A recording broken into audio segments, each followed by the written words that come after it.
Hey folks, Daily Landsblog for the 12th of January 2019. It's me and the Fire Chief of Toronto Fire Services, Matthew Pegg. You could call him Matt, you could call him the Chief. But I think the biggest thing that I could call you would be forward thinking. Nice.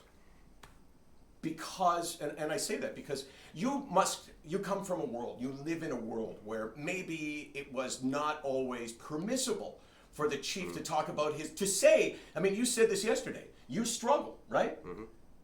You see a psychologist, right? I do. Okay.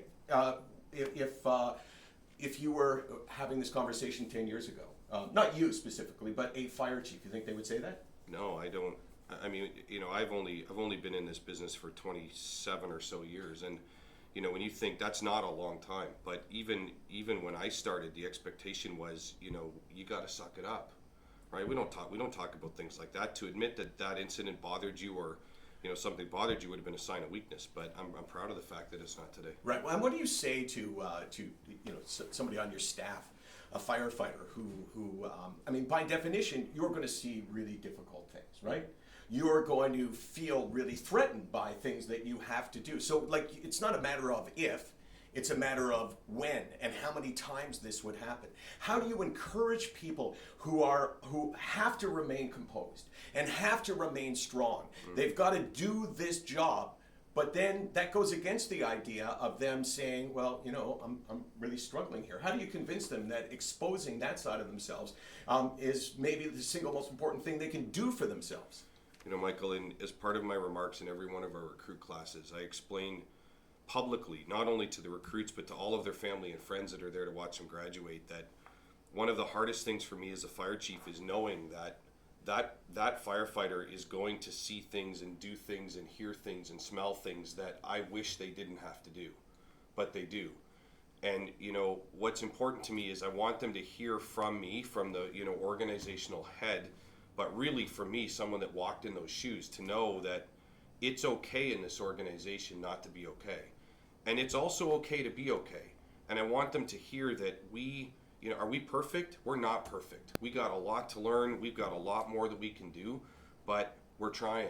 And I'm not afraid of those hard conversations. And I can't tell you how excited I am about the fact that more and more and more when I'm in fire stations, we're talking about mental health at kitchen tables. That's good thing. That's good stuff. You guys love your kitchen tables. We love the culture of a fire station happens in the kitchen. It revolves around the kitchen. That's where it is. And this is my image, and you tell me maybe I'm just stereotyping, but you guys love baked beans. Am I right? You guys love baked beans. Well, I don't love baked beans, but okay. Now, you've been in this business 27 years. How long have you been in administration and not fighting fires? I came off the street, so to speak. I was first promoted in a small town in Georgina in 1997. Where? In the town of Georgina, the south end of Lake Simcoe. I was a firefighter. I was promoted into a combination role as a training officer and a ranking as a platoon chief, and from there, through various roles leading into Toronto. So it's been a while for me, but in my role, I'm notified of and respond to really the worst of the worst. So it's interesting because I really believe I have a privilege, because I'm given a privilege to go and interact with the women and men that are doing this job at some of the most demanding scenes that they'll ever face. And, it's pretty cool when I get to just go and say thanks, right?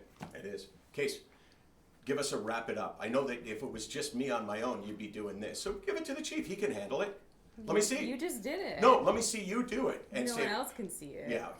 So give us wrap it up. Wrap it up. All right, Chief, SickNotWeak, and you together, we should challenge the rest of the country, the rest of the men and women that do your job across the country, to in some way instill a message. You good with that? Let's do it. I was going to tap your hand, but then I realized you got a cold.